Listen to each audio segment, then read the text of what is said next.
Hello, everyone. Welcome once again to Cave of the Cross Apologetics. I'm Patrick. And I'm Tony. And we're introducing a new book today.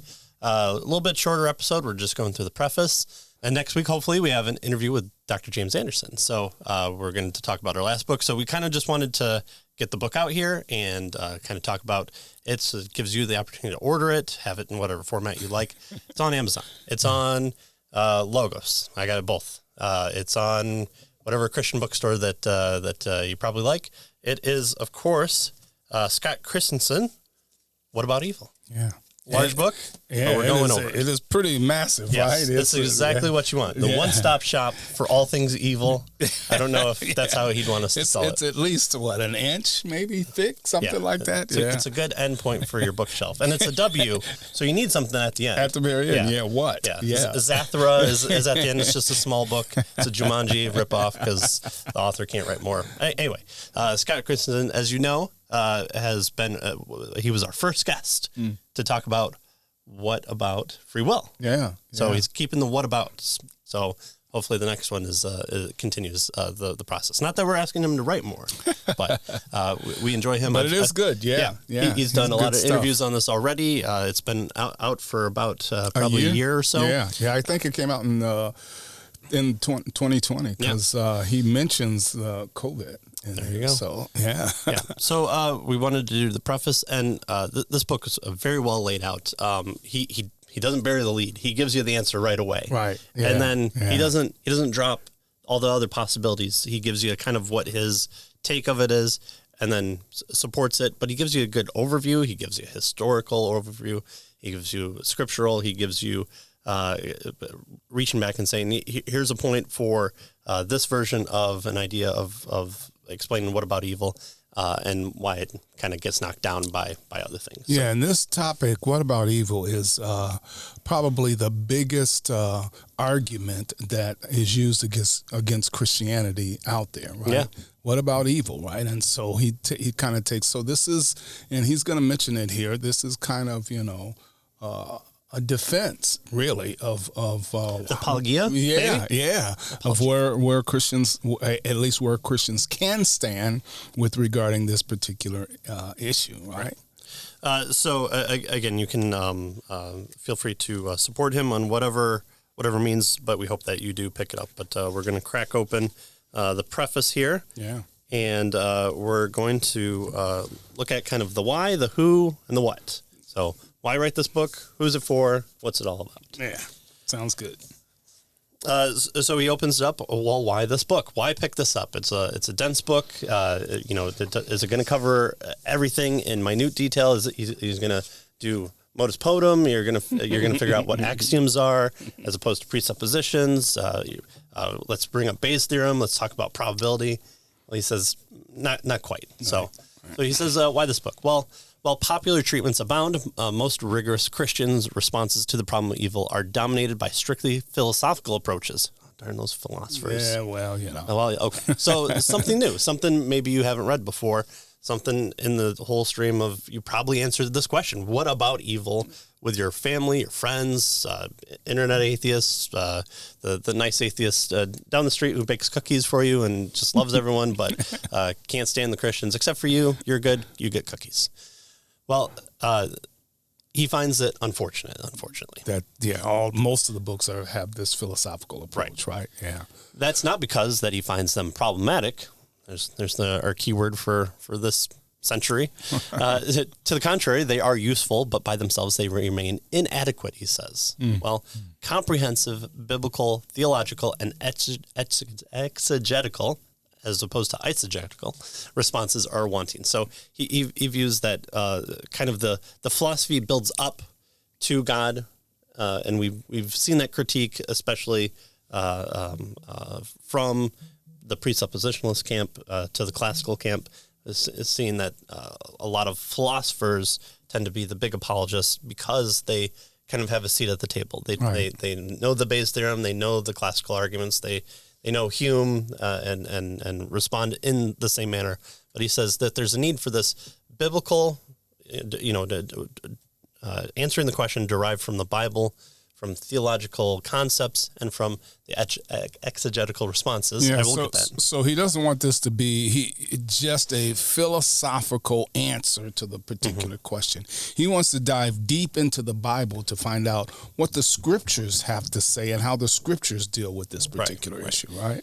And it's not to say that it isn't philosophical in terms or in formation, because if you're talking about arguments, if you're talking about thinking processes, guess what? You're doing philosophy. So that's the whole thing. That's the great thing, is philosophy has kind of been this,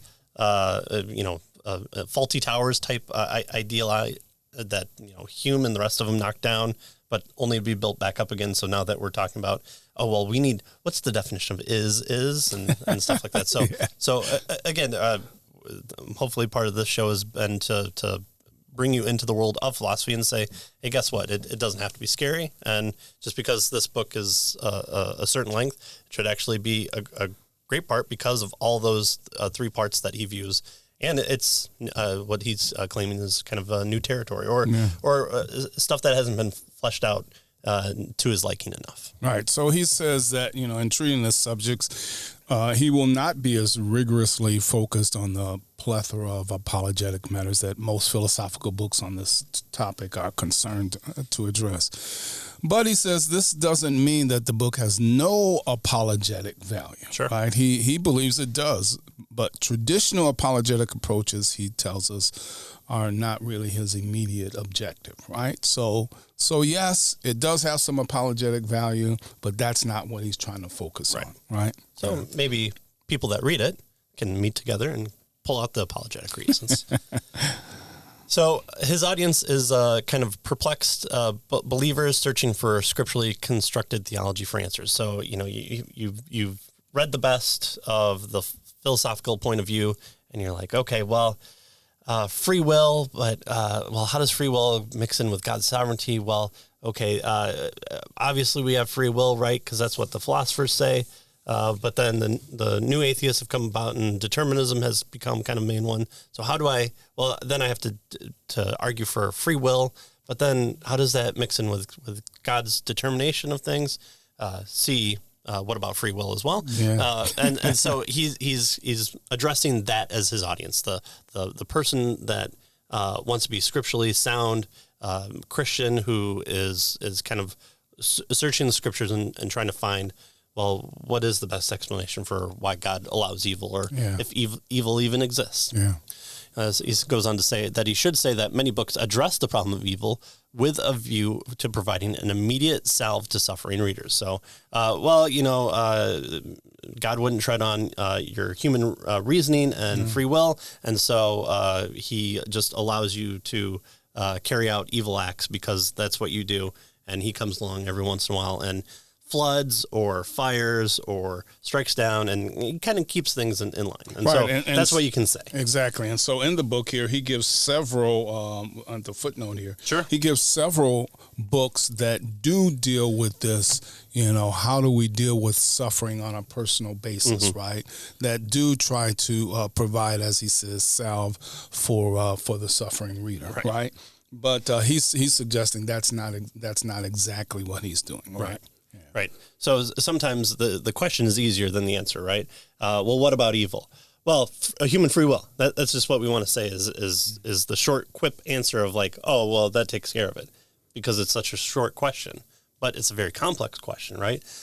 We can always say, well, by what standard? And you're evading the question. Oh, well, your question is super simple, so I'm just making it easy for me to respond to. Yeah, sometimes this is the way this is framed is there's a kind of an intellectual problem of evil, and then there is a emotional problem of evil, right? And so he's saying that and then there's a theological issue with regard to evil. And so he's trying to say that he's not focusing on the emotional part, right? And he wants to go into the theological part is what he's looking at, right?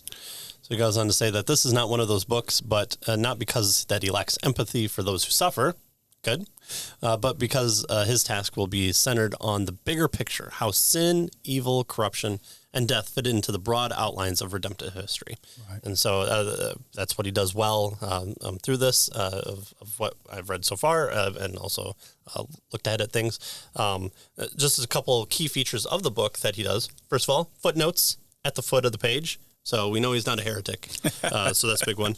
And what, Tony, you were mentioning is that he has a lot of extended reading. If you want, book recommendations, they're in here. Yeah. And then what he does at the end of kind of each chapter is it's almost like he's a teacher. It harkens back to the old science lessons that you had. Yeah. You had your key terms. So you can go back and say, okay, defense, greater glory, theodicy, problem of evil, and theodicy. These are from our introduction coming up. So he lists these key terms these right are the at things the to end know of the chapter. To help you out for later. And so you can go through and write next to him, okay, defense is this. Yeah. And then he has study questions on top of that. And then he has further reading. So specific things that he pulls out and says, if you want to learn more on kind of the subjects he covers, he has a reading level. And who doesn't love that? Because you just start pulling out books. Right. And so footnotes, further reading. Excuse to buy books. Right? Yeah, right. Study questions, key terms. Those are all here.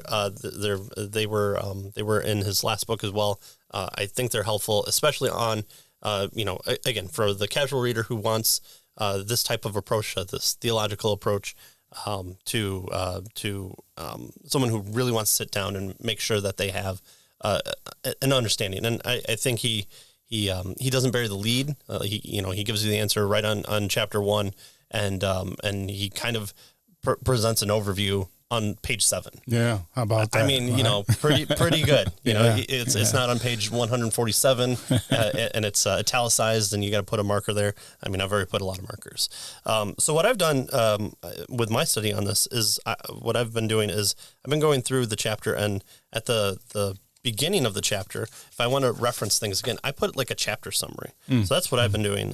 That might help you. Maybe not if you're doing electronic. What I've done is I've taken those same kind of highlight notes and I've tagged it on the chapter number. And I've done that with some of our previous books or just some of the reference books that I have where I want to pull out short clips later, or short notes, highlights from later on. So hopefully that helps you. Hopefully you'll join us in picking up Scott Christensen's What About Evil?